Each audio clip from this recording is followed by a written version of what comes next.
Hey, this is Brooks with Character Design Forge. In the past, I've talked about a exercise called the Group of Four, which is really just sort of a challenge and way to get you to develop four physically diverse-looking characters that aren't necessarily same body, same face kind of thing. And it's helpful for getting appealing-looking designs through that contrast.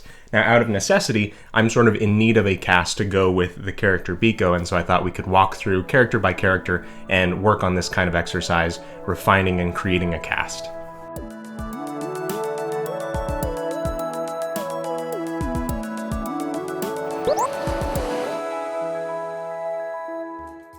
Now, as far as our first character goes, it's Biko. He's already set and done. He's a healing medic character who's made of this healing substance, who gives of himself to help other people, and is felt like there's nothing left afterwards. I wonder what that's like. The other characters I know, I just have a mental image of, which I want to get back to the idea of mental imagery in a minute.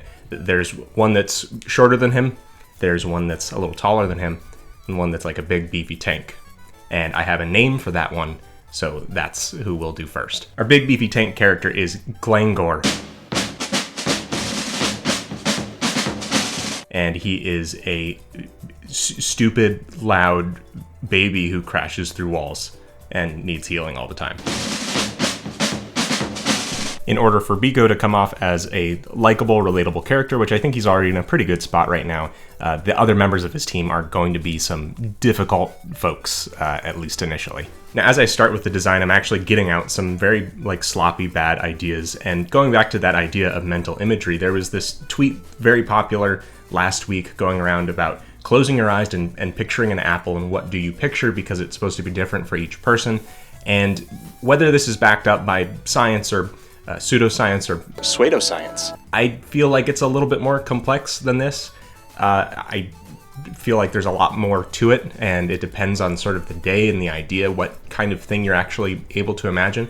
But when it comes to designing characters kind of all in your mind first and getting this very clear cut, like say you close your eyes and can picture that photorealistic apple, but it's your character, I feel like that's actually a sort of dangerous thing to do. Because the more you have sort of built up, the more you have to break down as you move forward on the page and actually doing the work. And so that's kind of what I'm doing here.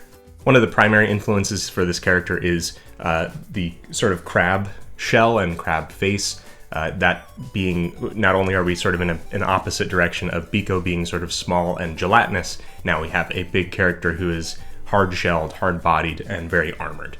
I go back and forth a little bit on the markings of this character, the outfit of him. I like the idea of a sort of this overalled hick tank out adventuring, but I also kind of want this story or some of these characters to have a little bit more of a kind of a tribal or village setting and background. So I kind of played around with some kind of tribal markings, but I didn't really get past anything that looked like just a very tacky tribal tattoo. One thing I am happy about with this character is the kind of asymmetry that he has going on. Biko's a very symmetrical character. He's got this big shoulder plate on one side with the spikes that's very organic, crab-like, and then the strap of the overall is going around the other side. I didn't want to give him any kind of specialized armor. Biko does have some tools that are not just him, but I liked the idea that some of these characters they're all kind of playing on their natural strengths a little bit. The way that Biko is playing on his literal composition, this character is just naturally armored.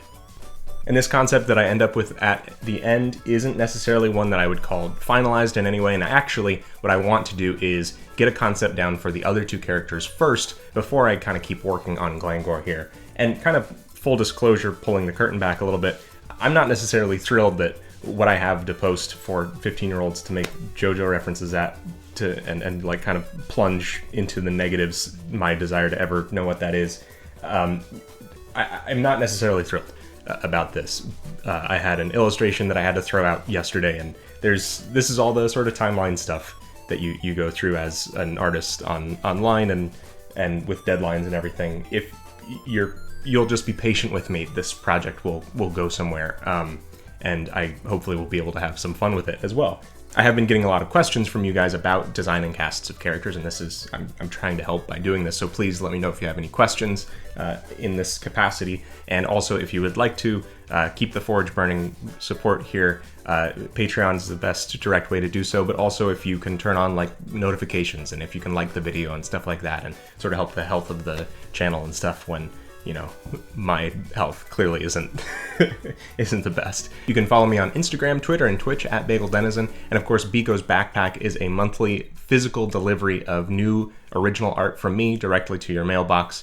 It's got things like enamel pins. Something really cool for March is coming up, and you'll see it very soon. Trading cards, stickers, mini prints, all kinds of stuff like that. Thank you so much for watching, and have fun creating.